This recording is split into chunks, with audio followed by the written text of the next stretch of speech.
आपल्याला सांजोऱ्या बनवायच्या आहेत. तर पाहू शकता इथे मैदा घेतलेला आहे 1 वाटी, अर्धी वाटी रवा घेतलेला आहे, खोबरे किसलेले घेतलेले आहे, इथे गूळ घेतलेला आहे आणि इथे पुन्हा एकदा अर्धी वाटीपेक्षा थोडासा कमी आपण रवा घेतलेला आहे. तर एवढं साहित्य आपल्याला सध्या तरी लागणार आहे. तर इथे एक आपण ताट घेतलेलं आहे आणि ताटामध्ये हा मैदा आपण चाळून घेतलेला आहे, तो टाकूया. यामध्ये रवा,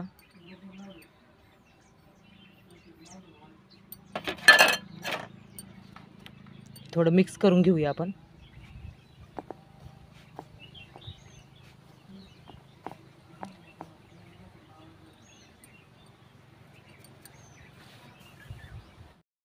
यामध्ये आपण चिमूटभर मीठ टाकणार आहोत आणि थोडंसं मिक्स करून घेऊया. छानपैकी मिक्स झालेलं आहे. आता आपण पाणी घेऊया.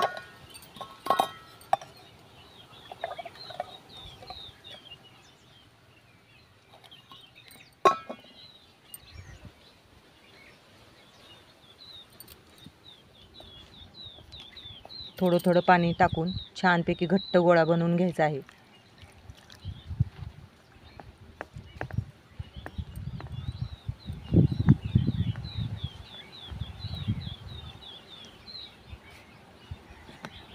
रवा पाणी शोषून घेतो.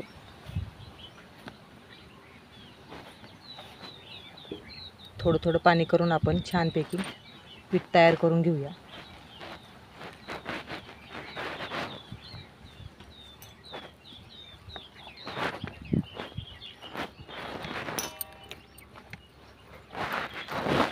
आता छानपैकी गोळा तयार करून घेऊया आपण.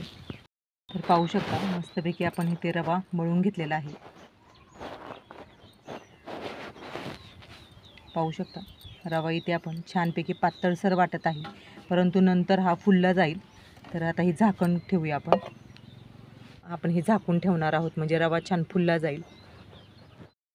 आपण आज नवीन चुलीचं छानपैकी पूजा करणार आहोत.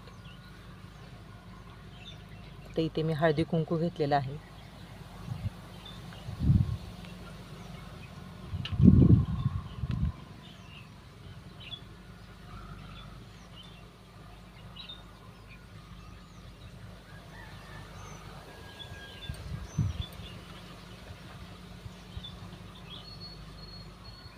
तर हळदी कुंकू आपण छानपैकी लावून घेतलेला आहे. थोडीशी आपण अक्षता ठेवूया, थोडीशी साखर. तर आता आपण तवा ठेवूया.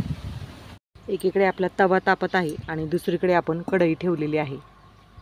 रवा घेतलेला आहे, तर रवा भाजून घेऊया.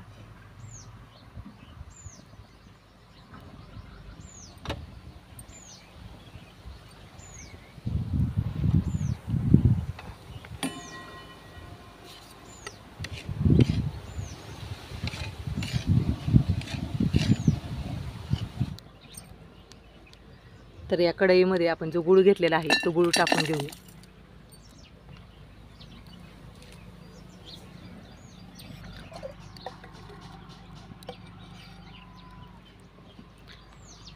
आणि यामध्ये आता पाणी टाकूया आपण.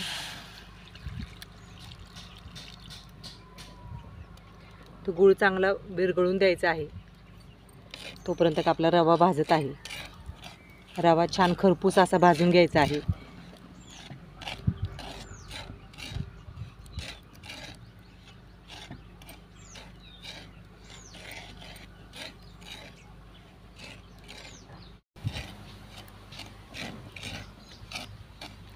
तर पाहू शकता आपला रवा मस्तपैकी खरपूस असा भाजला गेला आहे.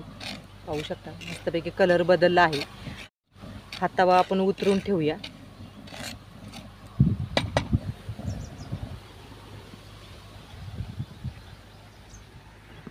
पाहू शकता मस्त रवा भाजला गेला आहे. खमंग असा वास येत आहे आणि गूळ देखील छान विरघळला आहे. परंतु इकडे ठेवूया आपण पुन्हा. पाहू शकता आपला गूळ छानपैकी विरघळला आहे. आता तो आपण गाळून घेऊया, म्हणजे त्यातला कचरा जो आहे तो निघून जाईल. कढईमध्ये काढून घेऊया. तर यामध्ये आपण खोबरं टाकणार आहोत.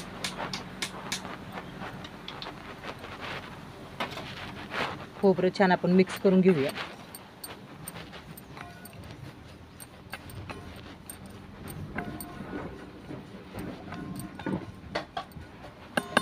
पाहू शकता मस्तपैकी खरपूस असा रवा भाजल्यामुळे सांजोऱ्या देखील खूप छान लागतात.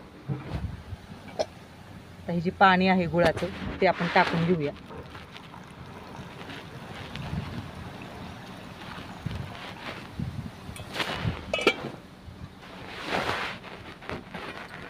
आणि छान रवा हा मिक्स करून घ्यायचा आहे.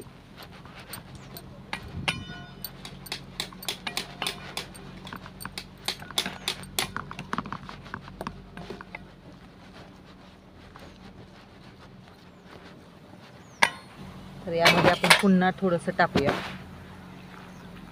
म्हणजे रवा छान फुलला जाईल.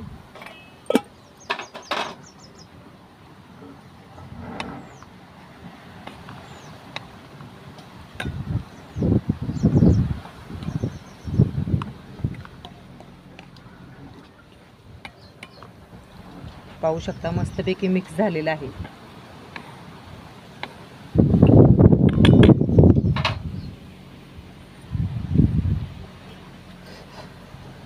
तर हे आपण झाकून ठेवूया.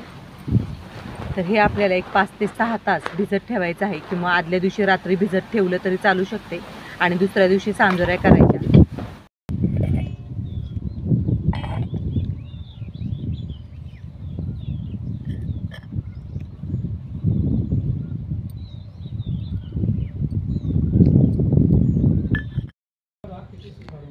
यात आपण विलायची पावडर टाकलेली आहे आणि चिमूटभर मीठ टाकायचं आहे. तर सुंठ पावडर आणि मीठ टाकून आपण छानपैकी ढवळून घेऊया. पुन्हा म्हणजे एकजीव करून घेऊया.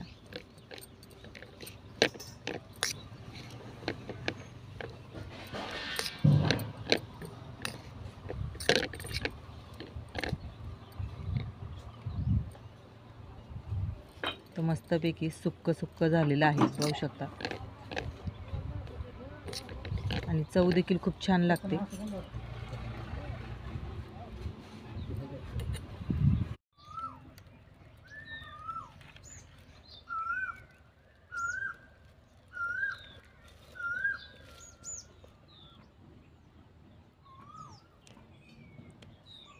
कढईमध्ये आपण तेल टाकलं आहे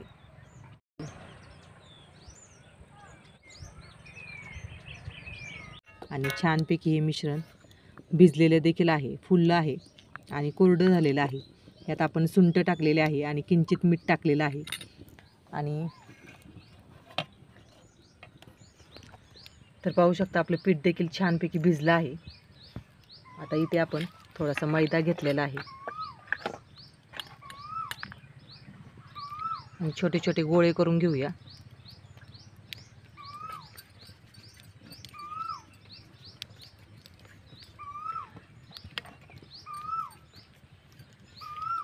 जसं आपण पुरणाला पारी करतो तशाच पद्धतीमध्ये ही पारी करायची आहे. जे आपण सारण केलेलं आहे ते सारण यामध्ये भरून घ्यायचं आहे.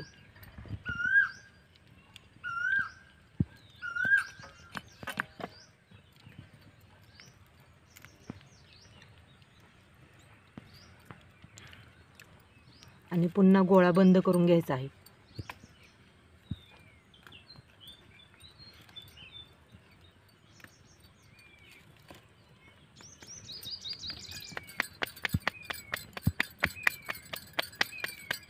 तर पाहू शकता मस्तपैकी झालेला आहे.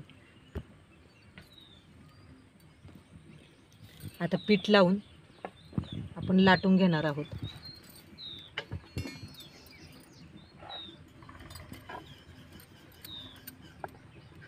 थोडीशी जाडसरच करणार आहोत जेणेकरून छानपैकी फुगली जाईल.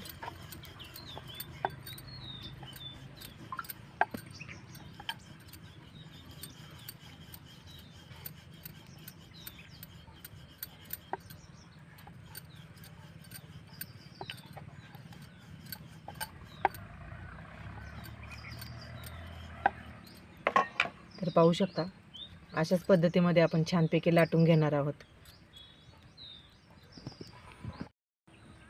तर पाहू शकता मस्त तेल गरम झालं आहे आपलं. आता त्यामध्ये ही सांजोरी आपण सोडून घेऊया.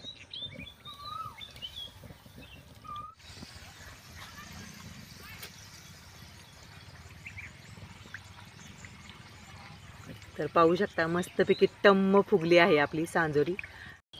तर पाहू शकता मस्तपैकी तळली गेली आहे, खरपूस अशी झालेली आहे. तर हे आपण काढून घेऊया.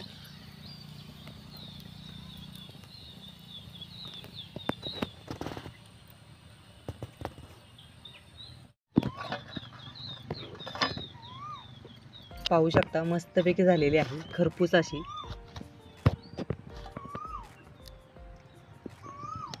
तर आता आपण सर्व सांजोऱ्या अशाच करून घेऊया. तर आजचा व्हिडिओ जर तुम्हाला आवडला असेल तर जास्तीत जास्त शेअर करून, लाईक करून, सबस्क्राईब करायला विसरू नका. तर मस्तपैकी आपल्या सांजोऱ्या इथे तयार झालेल्या आहेत.